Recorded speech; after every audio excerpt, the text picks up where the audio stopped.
Olá, está no ar o programa Universo e Magia aqui pela TV Espelho Mágico, que é o seu portal de magia, espiritualidade e autoconhecimento. Gente, estamos com tudo. Depois de um período de férias, a gente está voltando com força total para te passar aquela energia positiva, aprendermos juntos, né, e realizarmos grandes transformações.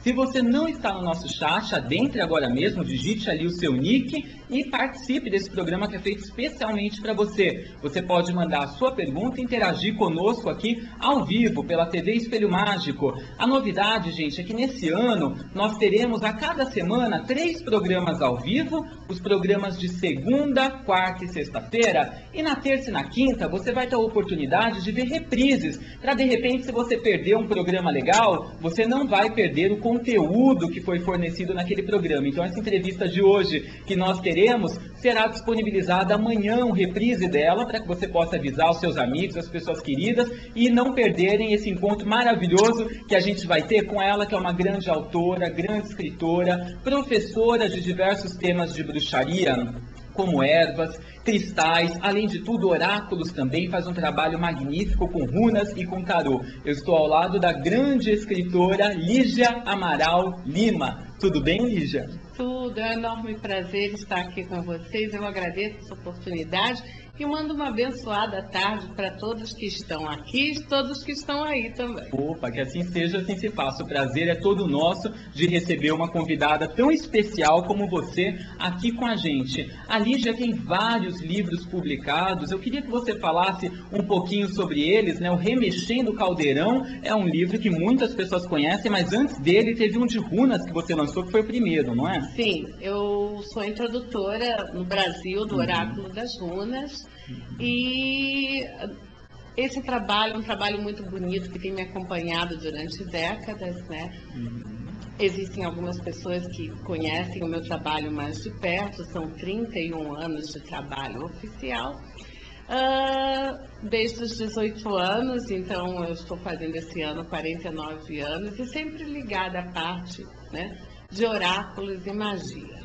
Que legal! E o Remexendo o Caldeirão já foi um livro mais focado na temática da bruxaria. Isso, na temática da bruxaria e depois, né, mais recentemente, o Ica, Religião dos Bruxos. Né? E o primeiro, que foi o primeiro livro de autor brasileiro também sobre runas, o Iniciação às Runas. Iniciação às Runas. Isso. São 3 livros publicados. Atualmente 3 livros. Que legal, vou pedir para dar um close aqui no Ica, A Religião dos Bruxos, que é o trabalho mais recente da Lígia Amaral Lima. O que as pessoas vão encontrar nesse livro, Lígia? Ervas, cristais, sabás, esbás, referências com relação a destino, livre-arbítrio, karma. Que legal. Uma explicação toda pessoal sobre a relação do 3 em 1, né? Então, como é colocada essa questão da divindade dentro de cada um de nós, certo, né? Uma explanação um pouco mais aprofundada sobre essa capacidade, esse potencial que todos nós nascemos do eu quero, do eu posso e do eu devo. Que legal, bem rico, né? É. E qual é a sua visão sobre karma? Já que a gente focou em karma, né? No livro aborda também, entre outras coisas, o karma. Qual é a sua visão? Porque dentro, por exemplo, de outras religiosidades, outras filosofias, né, se vê o karma como algo muito ruim, que a gente é obrigado a passar, a enfrentar na nossa vida, que a gente vai ter que passar por isso para se purificar de outras coisas que foram vivenciadas. Como que você vê o karma dentro da visão da bruxaria? Na realidade, vejam só, todos nós, a todo e qualquer momento, estamos fazendo, estamos elaborando o karma, porque a toda ação corresponde a uma reação igual ou contrária, né? Então, naturalmente, todo e qualquer movimento que nós fazemos, ele vai desencadear um processo, uma resposta. Resposta é essa que nós chamamos de karma. Nós, enquanto seres pensantes, somos levados, então, a acreditar que o que nos aproxima do divino é essa capacidade que nós temos de repensar nossas atuações, né? São os 3 grandes alicerces. Eu posso, eu quero e eu devo. Então, na realidade, esse é até um convite que eu faço às pessoas. Porque quando, né, nós somos levados a pensar as nossas ações e nós questionamos, eu quero, será que posso e será que devo? Eu posso, será que devo e será que quero?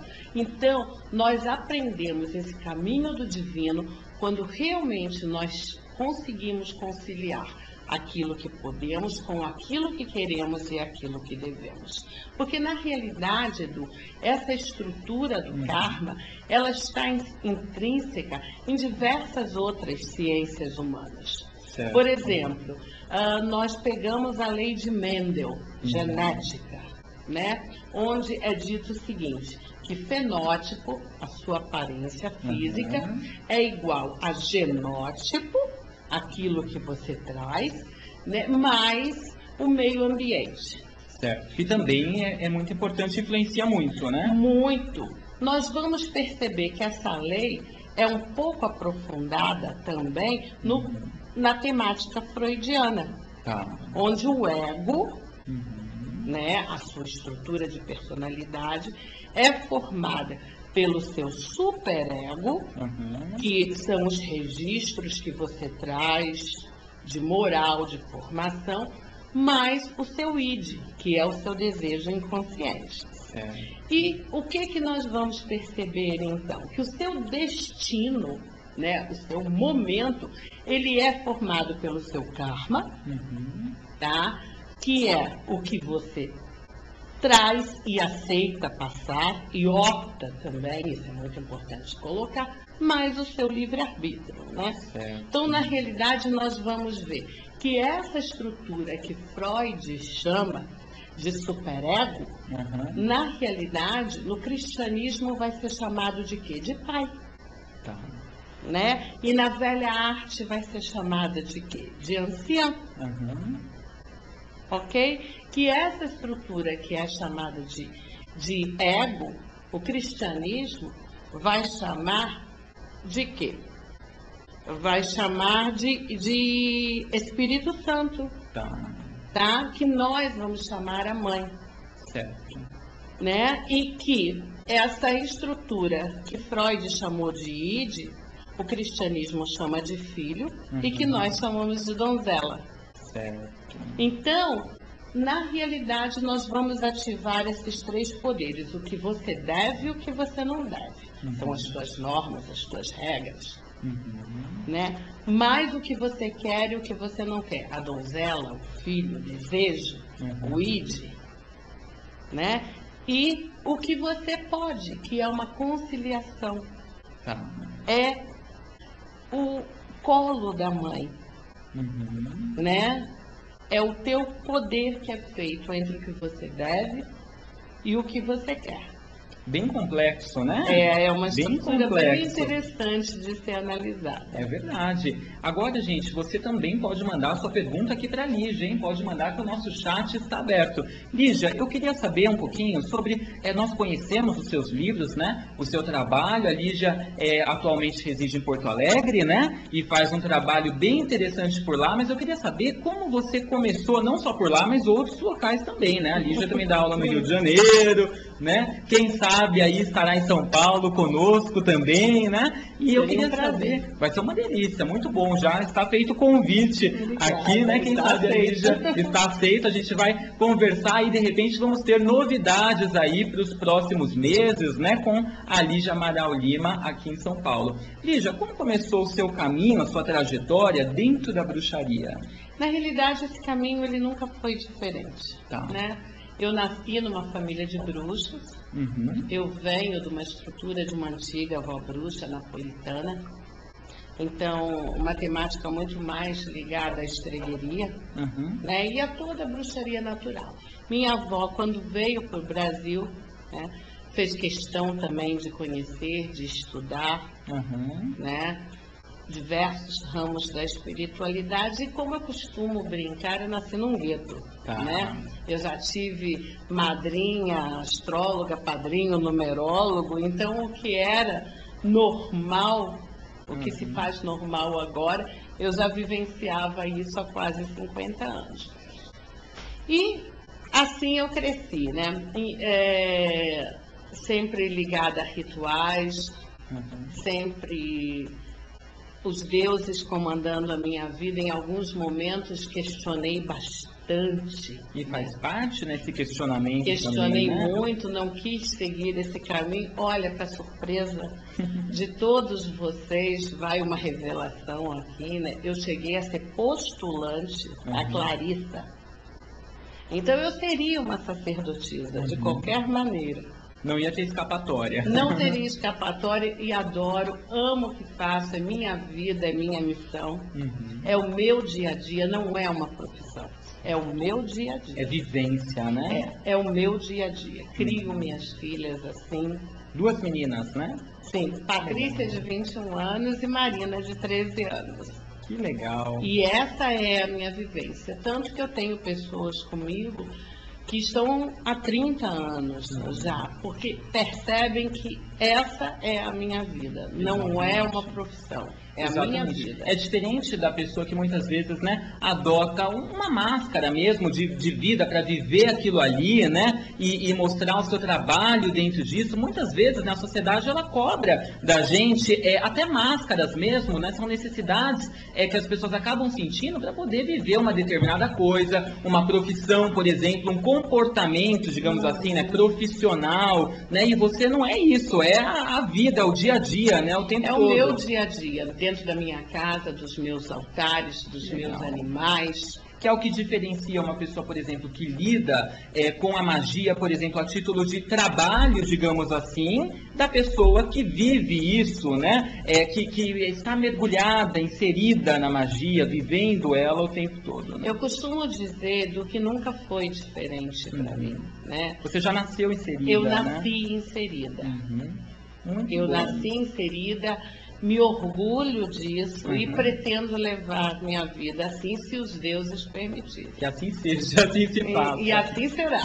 Ô, Lígia, conta um pouquinho pra gente. Você disse que teve uma influência de estregueria, né? Por conta da avó e tudo mais. Para o pessoal que está assistindo pela primeira vez, não conhece, o que é a estregueria? A estregueria é a bruxaria italiana, que teve sua base na região de Nápoles, né? Inclusive é dito até hoje na Itália que, que uma estrega, quer dizer, uma bruxa, né? Ela é mais temida que a camorra, que é a máfia napolitana. Olha só! Né? Na realidade, é uma tradição que não é tão difundida quanto a Wicca, né? Mas é uma tradição muito antiga, que ela é pré-etrusca. Então, perde-se a origem dessa tradição, com poucos registros, né? Não é algo que tem tanta informação, por exemplo, né, sendo disseminada, como nós temos no caso da como Wicca. a questão da Wicca. Né? Falando nisso, tem até pergunta para você, a Lê Bruxa, ela pergunta o que você acha da propagação da Wicca nesses últimos anos? Eu acho muito bom. Eu acho muito bom. É lógico que há que se fazer uma seleção, mas eu acho importante que as pessoas tenham todo esse conhecimento que está sendo até lançado, jogado de uma maneira bombástica. A partir dali, né, eu acho que cada um faz o seu papel e todos esses papéis, eles são dignos de serem parabenizados, Lê. Então, a partir dali, as pessoas têm a opção de se alinhar àquele que elas percebem que tem uma maior afinidade. Mas eu sou uma pessoa extremamente inclusiva, né? E parabenizo a todos esses que alguns podem até questionar, contestar. Para mim, eles estão fazendo o seu papel, que é pelo menos de trazer à tona esse assunto. É isso mesmo. E você se considera wicana? Olha, essa é uma pergunta difícil para mim, porque eu sou tão eclética, eu sou tão bagunçada, sabe? E gosto disso. Eu sou mariana, né? Os arianos criam seu próprio caminho, dificilmente eles vão se alinhar ao caminho de alguém. E então, eu tenho amigos de todas as crenças, de todas as raças, de todas as opções sexuais. Não nutre preconceitos com relação a nada? Não. E quando se percebe, por exemplo, que todos nós somos passíveis de ter algum preconceito, mas o importante, né, quando a gente percebe, a gente se policiar para mudar aquele padrão, né, se questionar o porquê disso, né? Então, para mim, todos os deuses são deuses, todas as deusas são deusas, independente delas serem loiras de olhos azuis, como Freia, castanhas como Vênus ou negras como Oxum. Todas são deidades. São todas facetas da mesma deusa, né? Até porque a minha formação é psicologia, né? A minha pós em mita-análise junguiana, né? Então, para mim, são todos arquétipos da mesma deusa que vão se manifestar em diversas localidades. Então, eu cultuo o Deus e a deusa. Que nome eles têm, isso para mim não importa. Não importa. Isso mesmo, tem mais perguntas chegando para você, mas essa já foi até respondida nessa sua fala. A Cristal pergunta, Lígia, qual tradição você segue? Não segue uma tradição específica, né? Na verdade... Não sigo uma tradição específica, eu sigo o meu coração. Eu sigo o meu desejo e principalmente eu sigo o que os meus deuses determinam. Ah, mas isso é certo? Para mim, é. Eu sempre levo em conta de que essa é a minha verdade e que eu respeito a tua verdade. E o certo, né, é isso que você falou, vai do coração de cada um, né? Com certeza. E para quem me questiona, eu sempre deixo um alerta.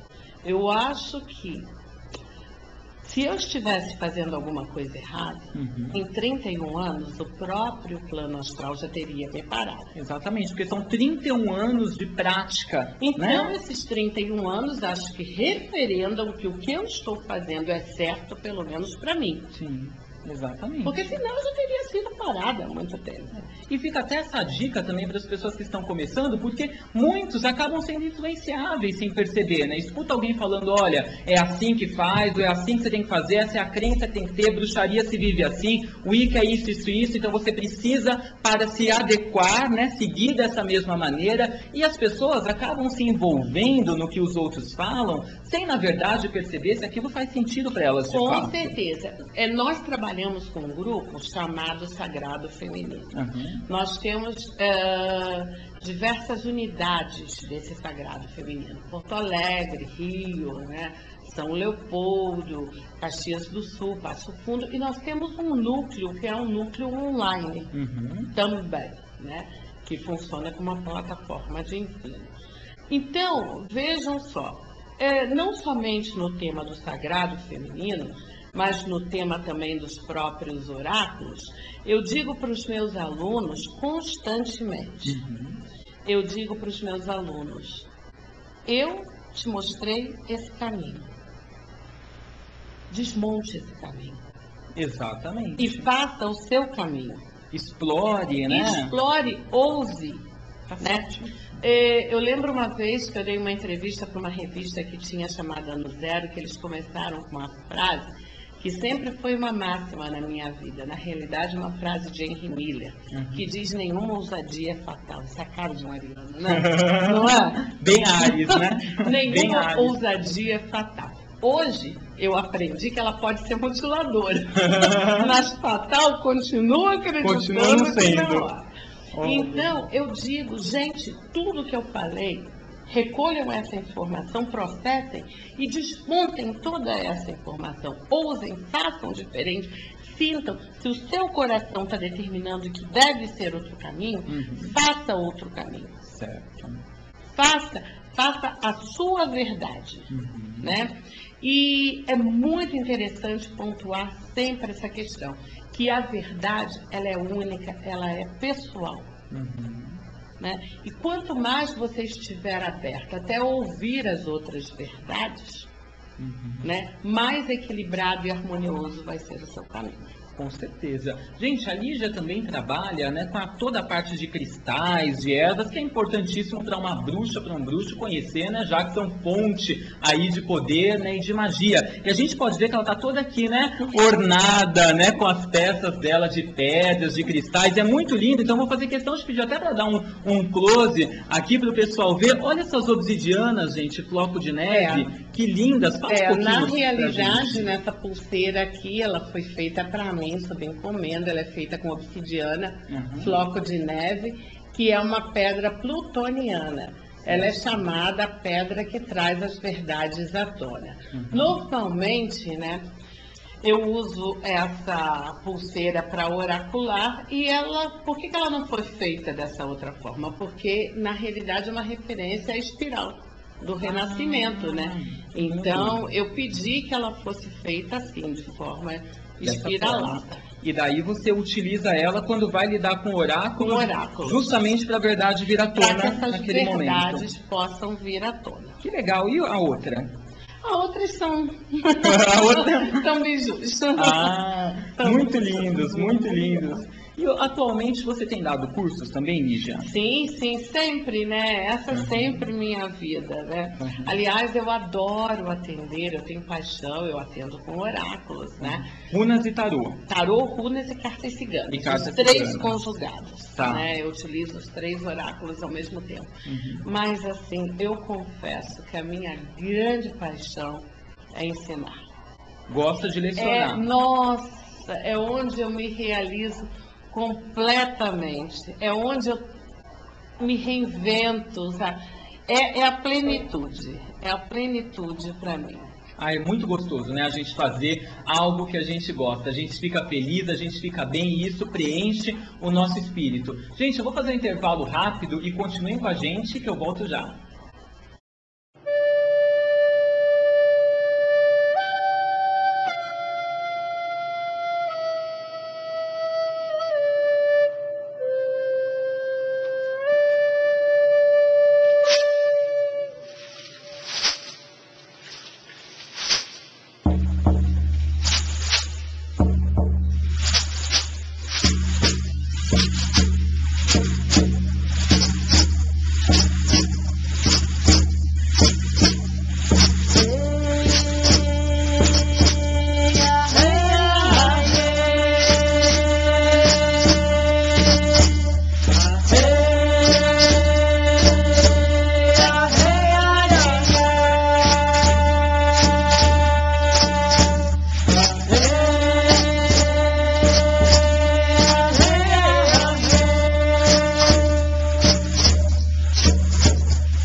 volta com o Universo e Magia aqui pela TV Espelho Mágico, hoje batendo um papo com a Lígia Amaral Lima, que é escritora, né, formada em psicologia, toda uma formação para essa área, né, e ao mesmo tempo também bruxa, que está aqui esclarecendo suas dúvidas e trazendo revelações aí para você que está começando, ideias, dicas, sugestões para você de repente utilizar aí no seu caminho.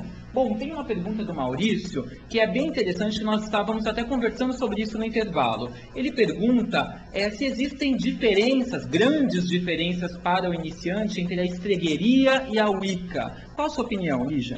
A diferença, ela vai ser pautada pela sua necessidade.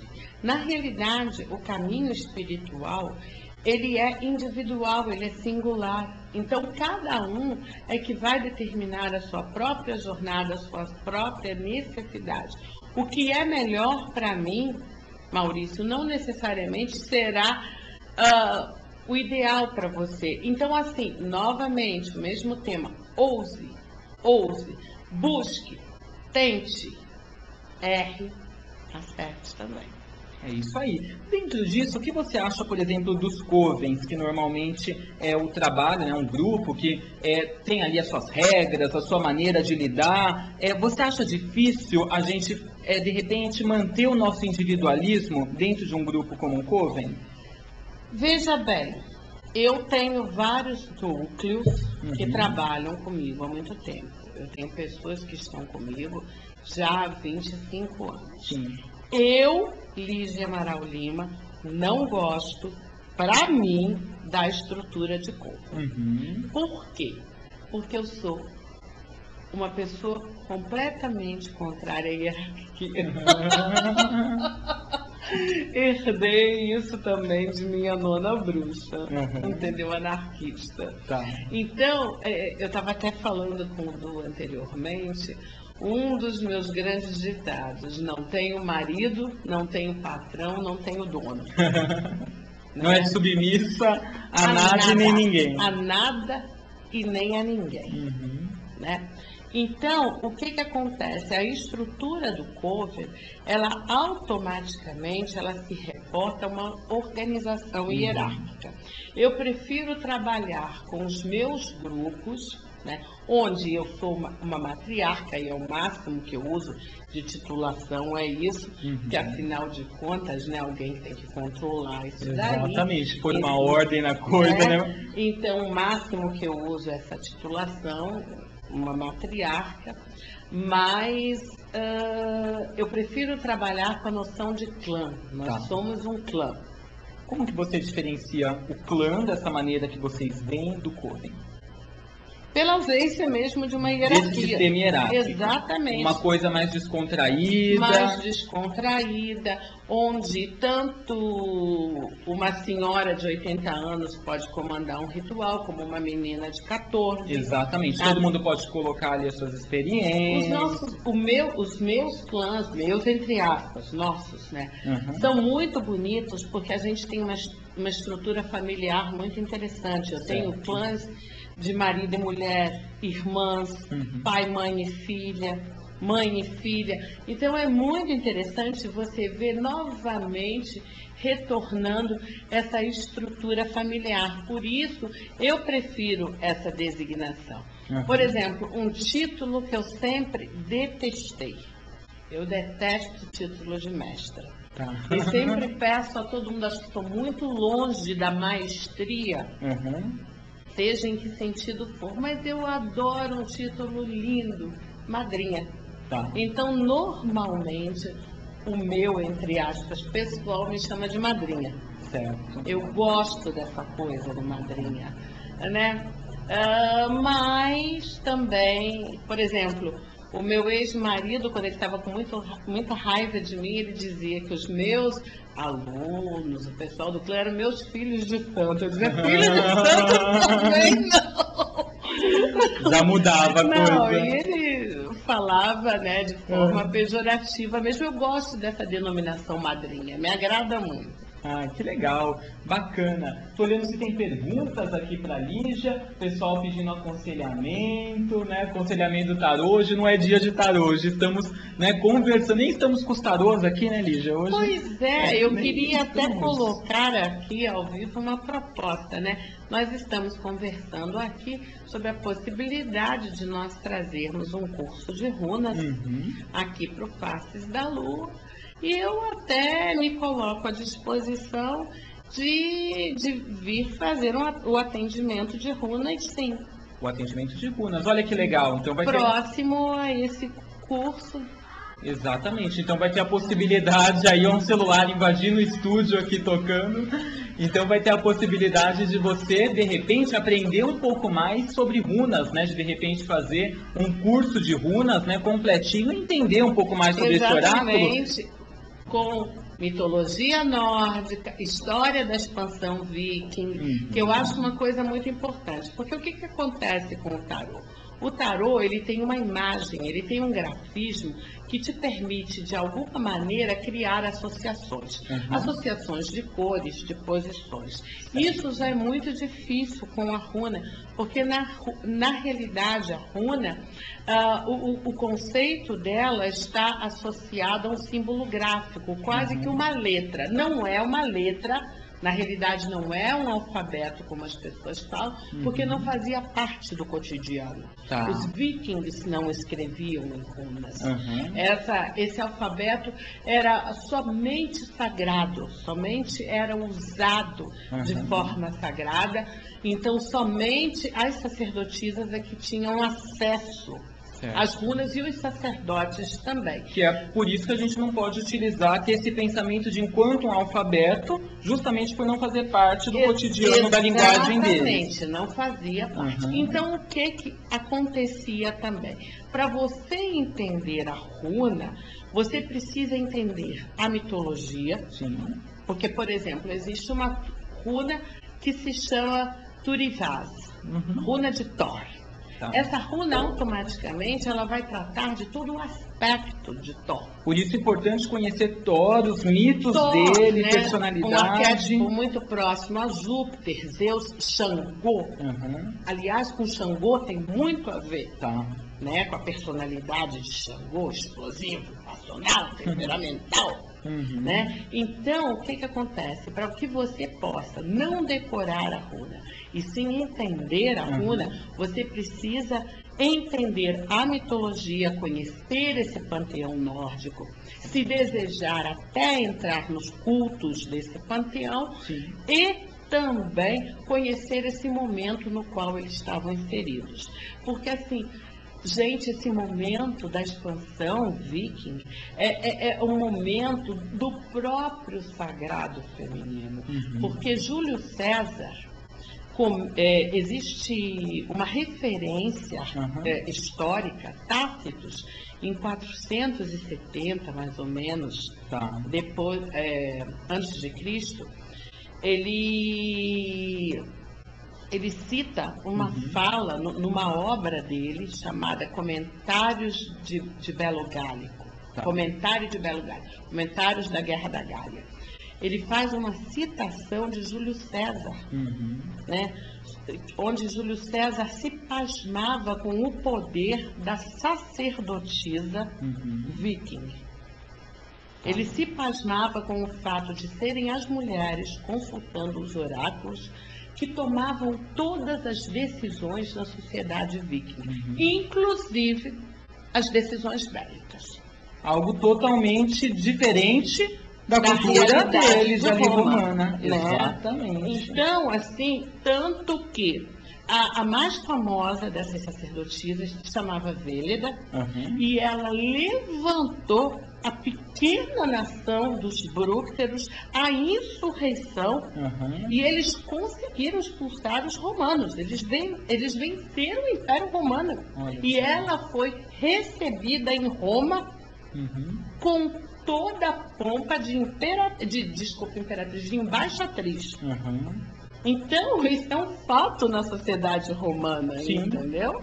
Então, assim, para você entender Runa, você tem que entender essa história, esse momento histórico, você tem que entender essa mitologia muito rica. Exatamente, que vai ser diferente, que nem você estava colocando, por exemplo, do ensino, um aprendizado de tarô, em que a gente pode se pautar pelas imagens também, que falam muito, as cores, as posturas, já runas, né? Ou você adentra essa característica mitológica, esse estudo histórico também, ou você decora. Exatamente. Mas o decorado vai te limitar também, né? Dentro de um aprendizado de oráculo, quando você decora, fica em cima ali de meia dúzia de palavras-chave, você também, ao mesmo tempo, está limitado, né? Com certeza. Porque a condição do cliente, por exemplo, do consulente, pode ser adversa ali, aquelas palavras-chave, aquela meia dúzia de informação que você tem na cabeça, né? Por exemplo, existe uma runa que é chamada do gás.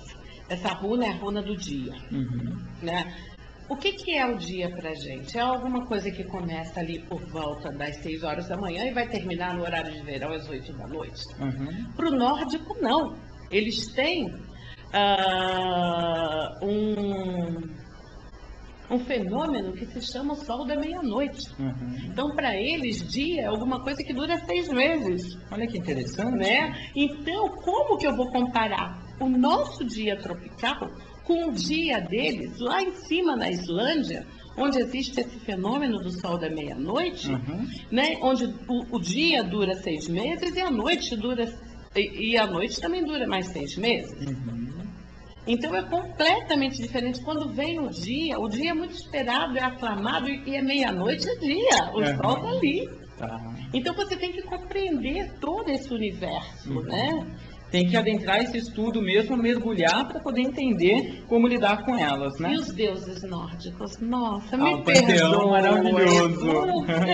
Mas o panteão nórdico é maravilha. Apaixonante. E é um panteão muito rico, né? Os mitos são lindos, né? São fortes. Deuses, assim, completamente humanos, com um grande detalhe. E aí existe um expoente único da mitologia nórdica. Todos os deuses são mortais. E por que eles são mortais? Porque eles vão passar por um episódio que se chama Ragnarok, o crepúsculo dos deuses, que inclusive foi imortalizado na ópera de Wagner. Porque todos os deuses também estão em processo evolutivo. E eles têm uma missão: lutar do lado do bem contra o mal. A partir do momento que eles vencerem o mal, eles também morrem nessa batalha.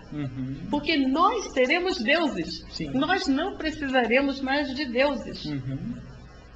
Então, eles vencem o mal e se despedem. Eu fico arrepiada de falar isso, porque essa sacação que eles tinham, de que um dia nós também seremos deuses, e que não precisaremos mais de deuses externos, porque nós conseguiremos estar completamente em contato com esse Deus interior. É de uma sabedoria, né, grandiosa, Grandiosa, o nome Crepúsculo dos Deuses, olha que coisa forte. Exatamente, que foi até muito descrito num livro lançado recentemente pela Mirella Faur também, que se chama Ragnarok, inclusive, onde ela narra justamente essa trajetória, essa jornada dos deuses nesse grande combate. E é um caráter muito particular mesmo, essa questão de deidades que eram mortais, né? Porque a gente pega em outras mitologias, né? Sempre os deuses ali expressados, né? De uma maneira associada à eternidade, né? Deuses eternos e deusas também que errariam e acertariam durante a vida toda, né? E teriam essa eternidade para errar e acertar. Até tem um episódio mitológico no Rapto, né, de Perséfone,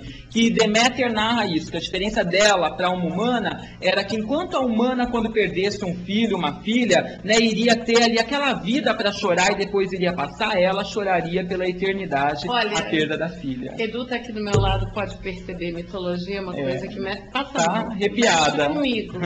Mexe, não é à toa que eu fiz essa pós e meta-análise, porque mexe completamente, eu me arrepio. Vou nem te perguntar se você gosta desse lance de arquétipos, do estudo dos arquétipos, né? Porque ama, né? Adora. Que legal, Foi muito legal. interessante isso, porque como eu nasci inserida nesse contexto, na realidade, as histórias que eu ouvia para dormir, quem me criou foi essa avó, minha nona bruxa, eu não ouvia histórias de Chapeuzinho Vermelho, de Dona Baratinha, o que eu escutava eram mitos.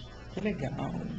Eram mitos, eram lendas de diversos panteões, então eu ainda hoje relato esses mitos, relatava para minhas filhas quando eram pequenininhas também, com muito amor, isso para mim é muito forte, sabe? É muito visceral isso. Ah, que bacana, né? E é gostoso, né? A gente vê sobre isso também, essa possibilidade de uma pessoa nascer num berço assim como o seu, por exemplo, pagão, e desde pequenininha, sendo criada ali sem preconceitos, né? Com relação às coisas, principalmente quando se fala em espiritualidade, e ao mesmo tempo conhecendo, se desenvolvendo dentro disso, né? Conhecendo, tendo acesso aos mitos desde pequena, realmente é algo que faz uma diferença culturalmente falando. Eu me orgulho de ser pagão. Eu me orgulho de ser pagão. É isso aí, é isso aí. Que bom. Vamos ver se tem mais pergunta para a Lígia, que o pessoal está comentando aqui. É isso, Leile? O Adriano falando que tem um filme que mostra bem isso, o Anel de Nibelungos. Exatamente. Que fala sobre esse assunto também. Fala. É um filme bem interessante para quem quer conhecer um pouco da mitologia nórdica, que é uma rica mitologia e que tem esse expoente ímpar. Ele está falando que é justamente isso, que mostra-se no filme o poder espiritual e governamental da mulher. Exatamente, né? Gente, isso é muito forte, porque todas as decisões, inclusive as bélicas, eram tomadas pelas sacerdotisas consultando as runas. E você acha que nos dias de hoje isso está voltando mais? A gente tem uma presidente, né, ou presidenta, como ela gosta de falar, né, a Dilma, e pela primeira vez, né, na história do Brasil, uma mulher governando uma nação. Você acha que as coisas estão se abrindo mais? Ou talvez isso fica muito assim, de uma maneira utópica, de repente uma presidenta, mas no nosso dia a dia nada mudou ou muito lento? O que você pensa? Não, eu concordo plenamente, porque você perceba só, houve um período onde houve uma religião matrifocal. Depois nós tivemos uma outra religião que era do patriarcado. E na realidade, nós, neopagãos, nós não fomentamos esse retorno ao matriarcado, mas sim o retorno de uma divindade, mas sim a chegada de uma divindade única, que seja pai e mãe, homem e mulher, senhor e senhora, onde possam todas essas diferenças, que na realidade elas sejam opostas sim, mas complementares também. Onde não é pelo fato de você ser homem e eu ser mulher que nós somos antagônicos. Sim. Nós somente temos visões diferentes e que se complementam. Então, na realidade, nós estamos num momento muito bonito, sim. Onde talvez esse equilíbrio, essa noção das duas polaridades que habitam o nosso ser está sendo um pouco mais evidenciada, mais sentida. Com certeza, muito mais sentida, muito mais aflorada, né? E todos nós temos a ganhar com isso. Com certeza. Temos mesmo. O Adriano comenta de novo, nem falo nada sobre isso quando o assunto é panteões, pois todo mundo sabe o quanto gosto dos celtas e dos nórdicos. Gosta dos dois panteões, ele está colocando aqui, os panteões preferidos. Que bom, todo mundo tem os seus, né?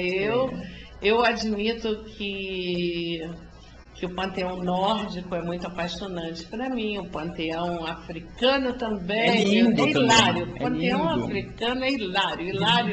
Ainda ontem, domingo, dia regido por Oxalá, né?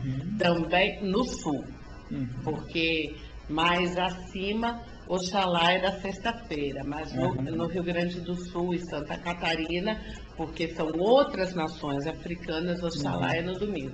Então eu comentava sobre um mito muito interessante, se você me permite Claro, falar, por favor. até porque é hilário, né?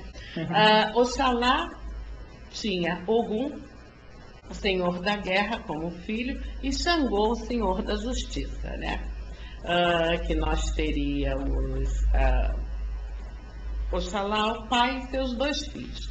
E eles foram convidados para um grande banquete. Então, vamos. Ogum, sempre destemido, sempre muito forte, e Xangô, né? Bem o arquétipo de Thor, de Júpiter, de Zeus, comilão, beberrão, né? Então, lá se foram para a festa. Só que Oxalá, que inclusive é o regente do ano de 2012, ele é muito velhinho, caminha com muita dificuldade, devagar. E Xangô estava ansiosíssimo, queria chegar lá, já iam ter comido, bebido, tudo. E ele fez um prato com Ogum. Ogum, eu vou na frente, porque aí eu guardo comida e bebida pra gente, e você vem com o pai atrás. E Ogum disse, tá tudo bem. Mas o velhinho Oxalá não conseguia caminhar. O que aconteceu então? Ogum pegou e disse, pai, eu vou te levar nas costas. E botou Oxalá nas costas e foi levando. Quando chegou lá, realmente, Xangô estava lá, já tinha se fartado, tinha comido, bebido, já estava namorando, de olho nas mulheres todas, né? Tem muito desse arquétipo, né? E tinha realmente guardado comida para o pai e para o irmão. Quando terminou a festa, Oxalá chamou os 2 filhos e disse assim, meus queridos filhos, eu vou fazer um comunicado. A partir de hoje, todo filho meu, todo ser humano que nascer e for meu filho, será escravo, será apadrinhado por Ogum, e nenhum por Xangô. Aí Xangô abriu os olhos, por quê? Porque em função da tua gula e de você ter me abandonado no caminho lá e teu irmão ter me trazido nas costas, eu vou agraciá-lo. E realmente, então, no panteão africano, principalmente das tribos que foram para o sul do país, né, toda pessoa que é filho de Oxalá, obrigatoriamente é apadrinhado por Ogum e nenhum por Xangô. Olha só. Então, olha só, gente, esse fato, a gula de Xangô, o desespero, né? E Thor é bem isso. Tem um banquete também que Thor, ele era o arqui-inimigo dos gigantes. E ele queria ir a uma festa dada pelos gigantes, que ia ter um grande banquete. Então, ele e Loki, que era considerado o deus do mal, né, fizeram um acordo que Loki iria a essa festa e que levaria Thor vestido de noiva para disfarçar. Mas Thor era ruivo, com uma barba ruiva. Grandão. Imagina, grandão, gordão. Fortão. Imagina, né? Mas para comer a gente vai. E chegamos lá, né?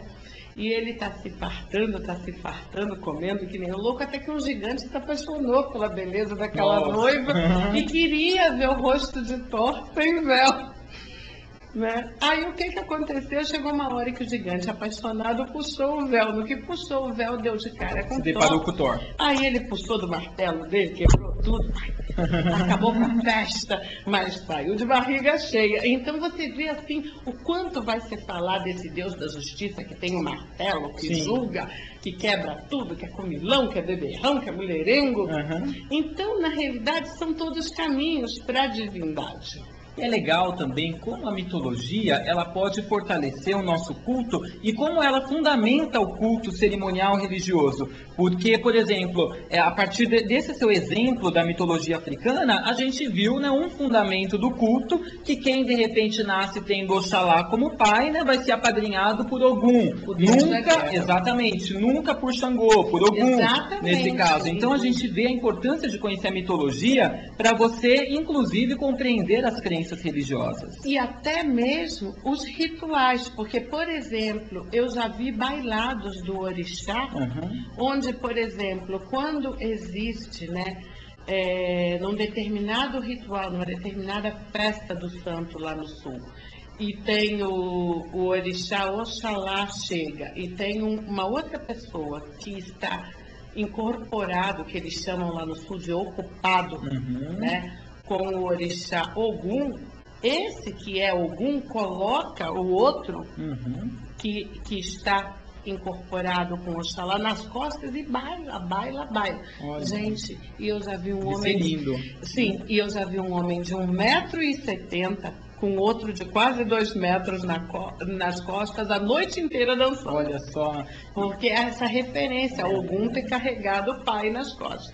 E a gente vê também uma outra passagem mitológica que é bem legal, que ilustra isso que a gente está falando, é a questão também da rincha existente, né, entre Obá e Oxum, e as duas também não podem estar dentro de um mesmo terreiro, né, os médios ocupados, né, como se diz lá no sul, incorporados, né, dessas duas deidades, que isso não dá muito certo, né, Não, também através do mito, né? sei, o Você mito sabe do por quê? Xangô, né, das Exatamente. duas mulheres do Xangô. Terríveis. Na realidade, o Xangô era muito mulherengo, Uhum. então ele tinha Obá, a esposa mais velha, E a Oxum, que era a rainha dele, e Inhansã, Uhum. né, que era a deusa guerreira que ia à guerra com ele.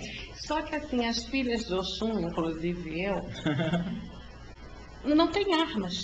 Nós não sabemos guerrear. E Obá é uma deusa guerreira, Inhansã guerreira. Então, o que as filhas de Oxum fazem?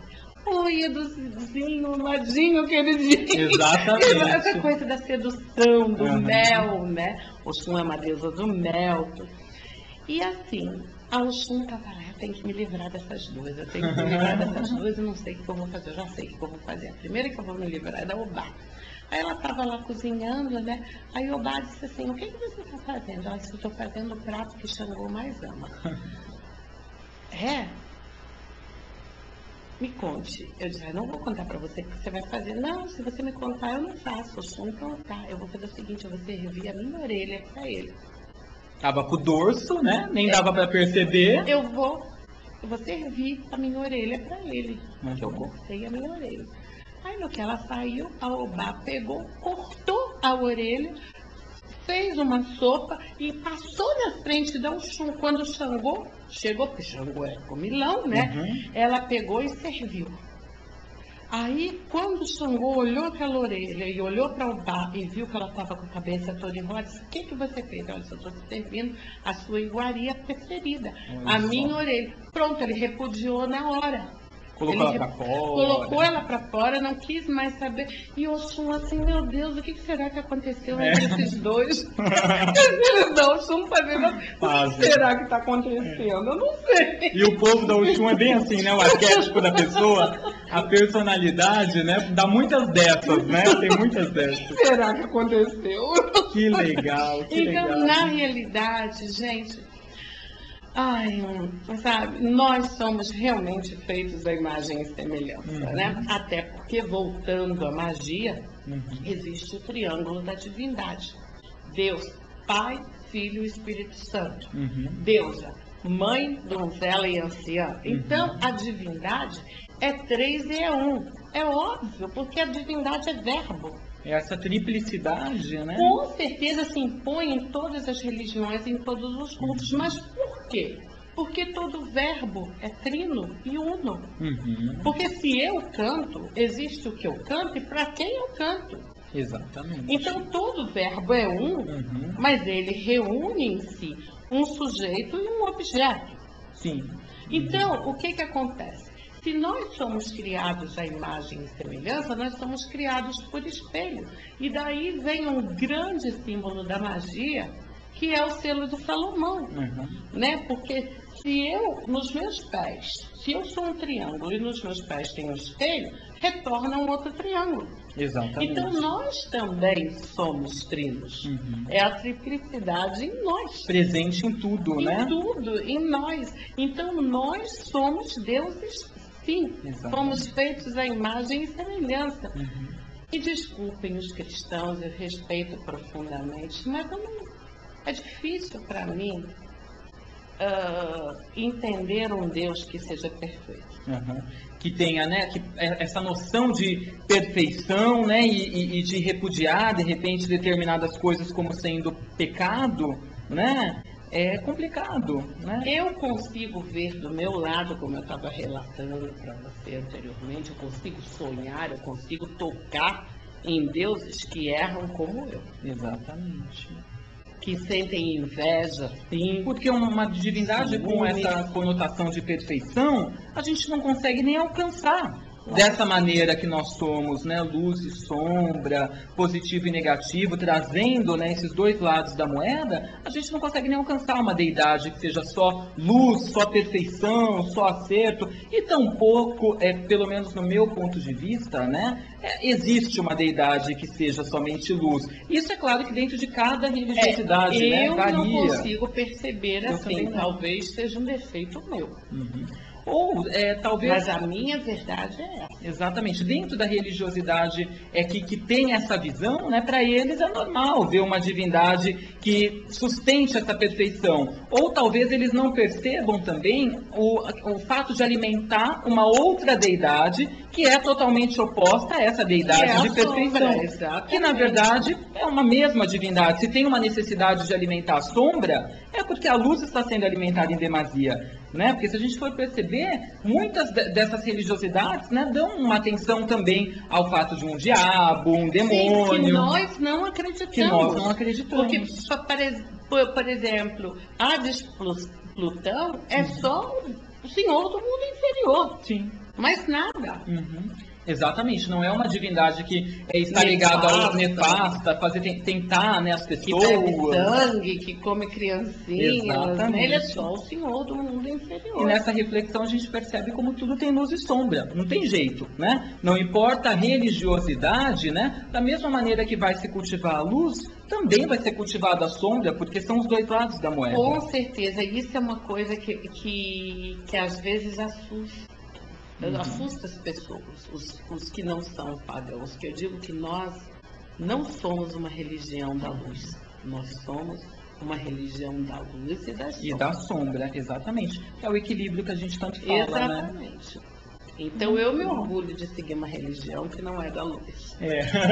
Eu também, eu também.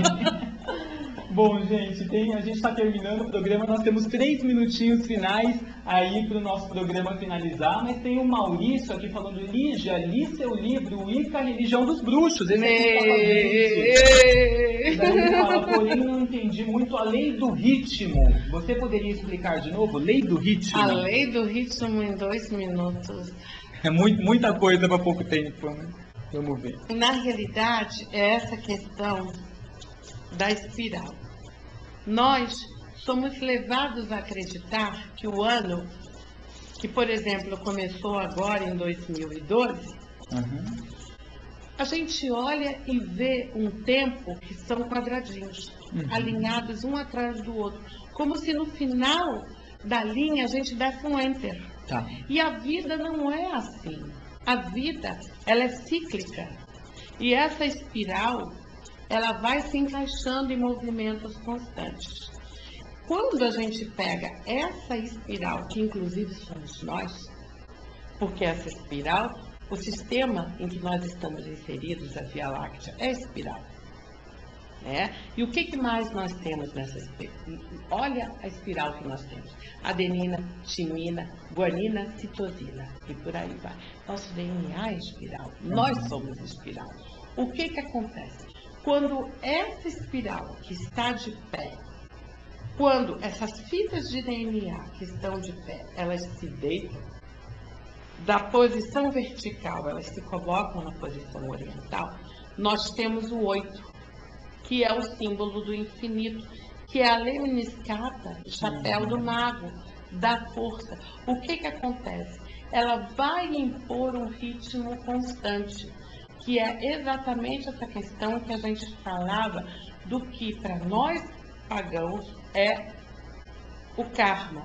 Tudo que vai, volta. No mesmo ritmo, movimento e velocidade constante. Não sei se eu consegui te esclarecer, te convido a você me procurar no Face, no Orkut, vocês podem me encontrar lá, Lígia Amaral Lima, e a gente pode conversar com mais calma sobre essa situação. complexo, mas interessantíssimo. E tudo descrito também aqui no seu livro, Exatamente. Wicca, a Religião dos Bruxos. Para você que quer adquirir, então, está nas principais livrarias do Brasil, Wicca, a Religião dos Bruxos, de autoria da nossa querida Lígia Amaral Lima, que está no Facebook e no Twitter. Com esse nome mesmo, Lígia Amaral Lima. No Twitter não, Orkut. Orkut E Facebook. Então, no Orkut e no Facebook, a Lígia Amaral Lima. Gente, eu quero agradecer muito a todos vocês que estiveram aqui conosco, tá? O pessoal participando aqui firmemente do nosso chat, falando sobre as runas também, o Adriano, queridão, um abraço para ti, para o Maurício que esteve conosco, para a Cristal, para todo mundo que participou aqui do programa, Isabel, eu quero agradecer a você. Se porventura você não pegou a primeira parte dessa entrevista, desse bate-papo que a gente fez com a Lígia, amanhã esse programa será reprisado nesse mesmo horário, a partir das 2 da tarde. A Lígia estará nos próximos meses aqui ministrando curso de runas, dentre outras novidades que a gente vai preparar. Converse com ela também através das redes sociais. Eu quero agradecer muito pela sua presença. Com certeza, né, agregou muito para todo mundo que estava assistindo e para a gente também, porque a gente está aprendendo o tempo todo e foi um bate-papo gostoso, que já faz muitos anos que eu estava para conhecer a Lígia. A gente somente pela internet, conversando, mas só no virtual. E hoje a gente já almoçou, já fizemos programa aqui juntos, já conversamos, já papeamos e com certeza foi uma delícia. E tudo acontece na hora certa e eu quero agradecer o acolhimento que eu recebi aqui nessa casa por esse irmão, filho do meu Deus e da minha deusa, mesmo que com outros nomes. Exatamente. E a Lígia volta outras vezes no nosso programa também, não volta, Lígia? Volta com a maior honra para mim estar aqui. Então tá ótimo, gente. Fiquem com os deuses, uma semana excelente para vocês. Daqui a pouquinho estou na Rádio Capital, 1040 AM, fazendo horóscopo da semana. Então você que quer saber um pouquinho aí, todos os signos do zodíaco, quais são as tendências de acordo com o céu da semana, ouça a Rádio Capital no 1040 AM, ou se não, pela internet no www.radiocapital.am.br, ou se não, as previsões também ficarão disponibilizadas na seção Fique Ligado da TV Espelho Mágico. Basta você clicar lá durante a semana, se antenar e se programar aí para as tendências dos próximos dias. Uma semana excelente para você, rica, cheia de possibilidades, com bastante alegria, equilíbrio, saúde, e eu volto quarta-feira ao vivo. Beijão, fique com os deuses. Tchau, tchau. Abençoados sejamos todos nós.